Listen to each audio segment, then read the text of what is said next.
men of Zimbabwe have become cowards, and they no longer want to fight for Zimbabwe, they want to fight for South Africa. Whether there's Operation Tutula or March and March is none of Zimbabweans' business. Their job is to fix their country. That is their job. And you can't tell me that before people used to walk around. That is because there were not millions and millions and trillions of them coming into the country illegally.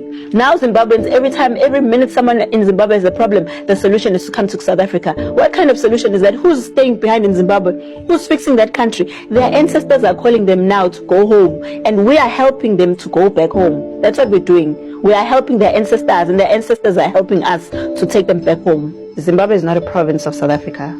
Therefore, this entitlement that they have to South Africa is sickening, first of all.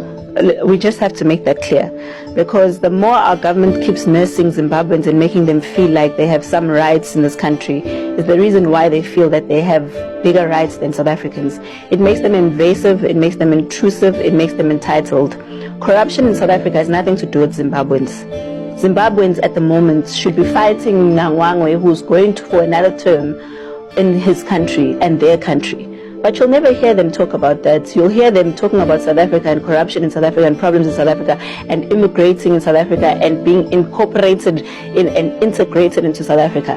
That's not what a person who loves their country does. A person who loves their country goes to their country and fights for their country to be a proper functioning country.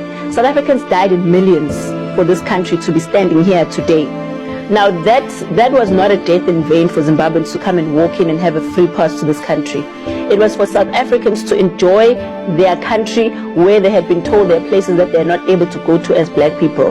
They can't keep telling us we are all black people, therefore they can all just come into the country and do what they wish and do as they please. That freedom was not for Zimbabweans. That freedom was for South Africans. And when there's a constitution, it was for South Africans to live together, black, white, orange, and pink. Now you have Zimbabweans telling us how South Africa should be ran, but they can't tell their own government that, because they feel like they're here to be free and to have everything that they want. And that's exactly why we have a problem with illegal immigrants. They come here because our laws allow them to. You know, our country is a country that wants to give everyone freedom, which is not how a country functions. We've got a constitution. And in that constitution, there's an immigration act. But people don't focus on the immigration acts because they want to tell us that there's everyone, and the constitution is talking about everyone. There's no constitution in the world that contradicts itself. Why would the South African contradict itself by talking about everyone and talk about an immigration act? Because the immigration act says people who are not South African are to be deported and taken out of this country. It doesn't say that those people must come into the country and have rights to jobs and have rights to healthcare and what. That is not what the immigration act says. I don't care how many electrical fences you build. It's going to happen. Mbeki is a former president of the country and udlala enkulu indima ekutheni sibe nabantu bokufika bangekho documented in the country. Wadlala futhi enkulu indima ekutheni abaphe ama-documents and create an impression yokuthi everyone and anyone can come into the country. The myopic side of it is that the other countries are not doing the same thing. Where are the South Africans or other people going to other countries in Africa? Why base Libya, base Egypt, base Angola, base Congo, just walking in? Why are we the only ones that have to allow that? And it's very strange coming from a man who built a wall at his house for 68 million rand. Why did he build a wall if he feels like it's safe in the country where everyone is just walking in? He must just let the house be and allow people to walk in. I mean, if that's the life that he wants us ordinary South Africans would say, Pile. You know, I think in the he's got security, he's got 24 surveillance and that. So abakwazi ukuzibeka in a situation outside of their own comfort. Business Africa that they're taking care of. Therefore, you can't speak against African countries because at the end of the day, we're in all these African countries and do trade. They can't just be occupying spaces and places just because they're from Africa. And that's not a working or sustainable model anywhere in the world. Because all other African countries at the moment are experiencing wars, they're experiencing dictatorships and so forth, and their countries are under corrupt leaderships. must come here because we're doing better. What about the South Africans? How does that affect a South African? And there are other countries in Africa that are doing better, Morocco, Egypt, but you know why they're doing better? It's because they're protecting themselves and they're keeping umnotho for themselves. How are we going to grow an economy where we don't know the number of people who are in that economy? How are we growing an economy when we can't sustain the number of people that the country is taking care of? We are a welfare state currently. Millions of people are on welfare. Who is supposed to take care of it? Whose money is whose taxes is supposed to take care of these people? You can't just have a blanket approach and say because we are doing well. How are we doing well? We are not even growing. We haven't grown even. I think our growth is estimated at 2%. 2% growth in a country, and you say that country is doing well. That's a very, very, very ignorant statement, and it's said coming from someone who's an economist. In terms of the Refugee Act, you're supposed to go to the nearest country. South Africa is not the nearest country to all those countries, even those Ethiopians and Somalians who claim to be running away from their countries. You are not supposed to just run to South Africa. And they can't say they're running away from war if they're coming and they're bringing their men. Where are the women? Which country has wars and only men are running to that country?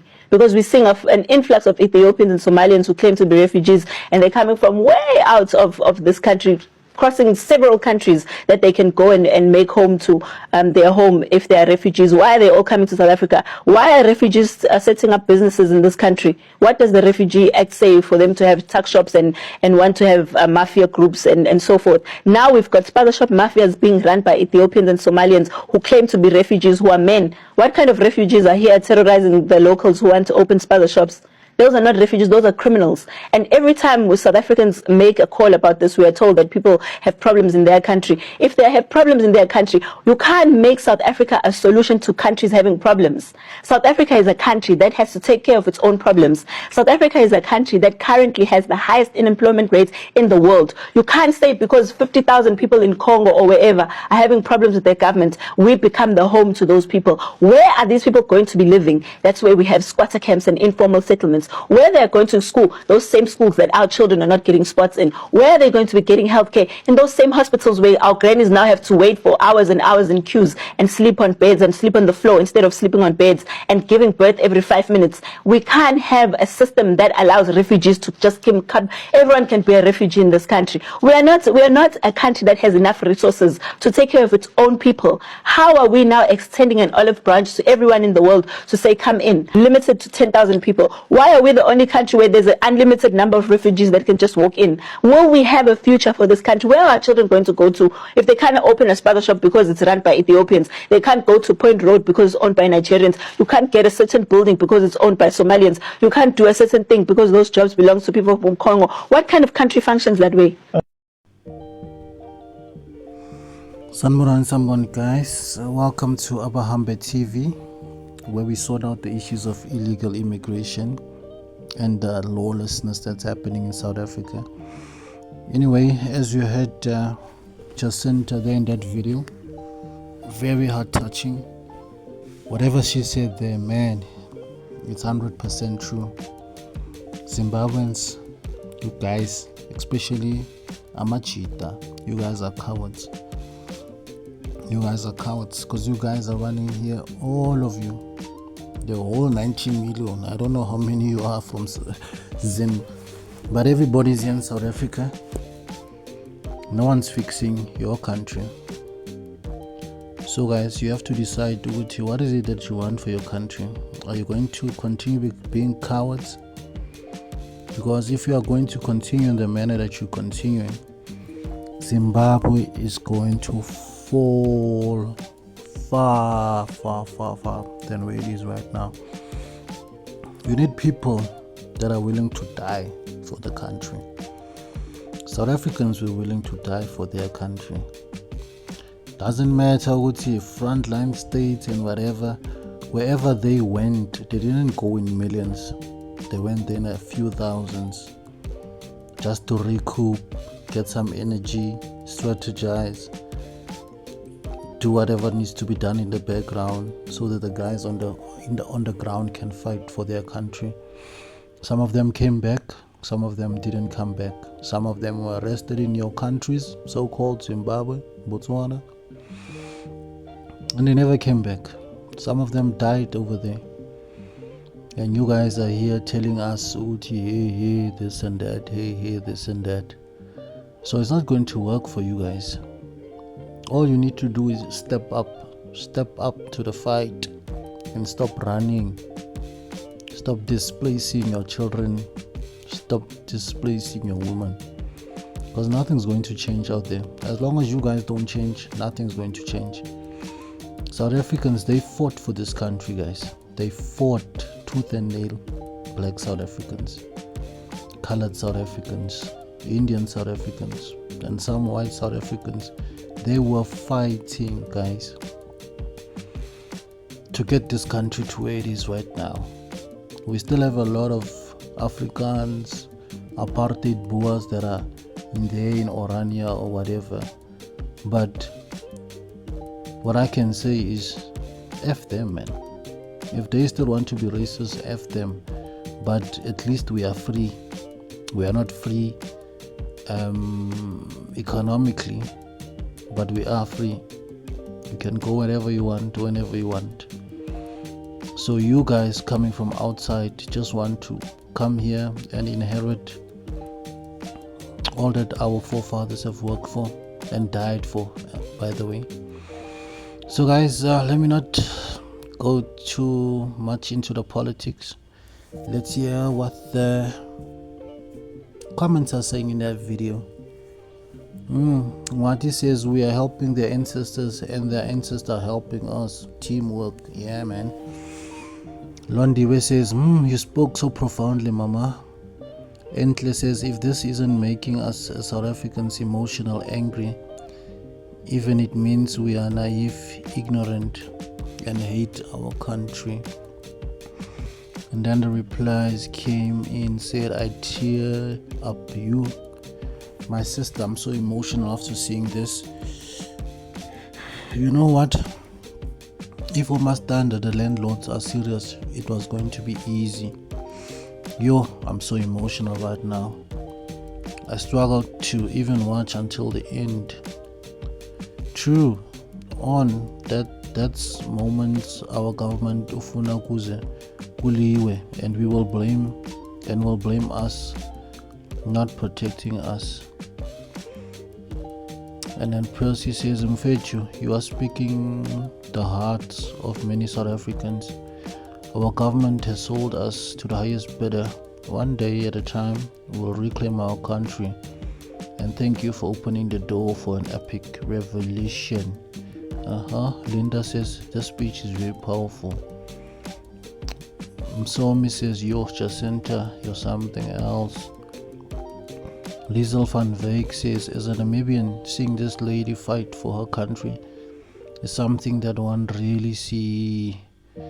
She indeed a leader, and the work she puts into makes sure the people of South Africa is a priority, is a sight to behold.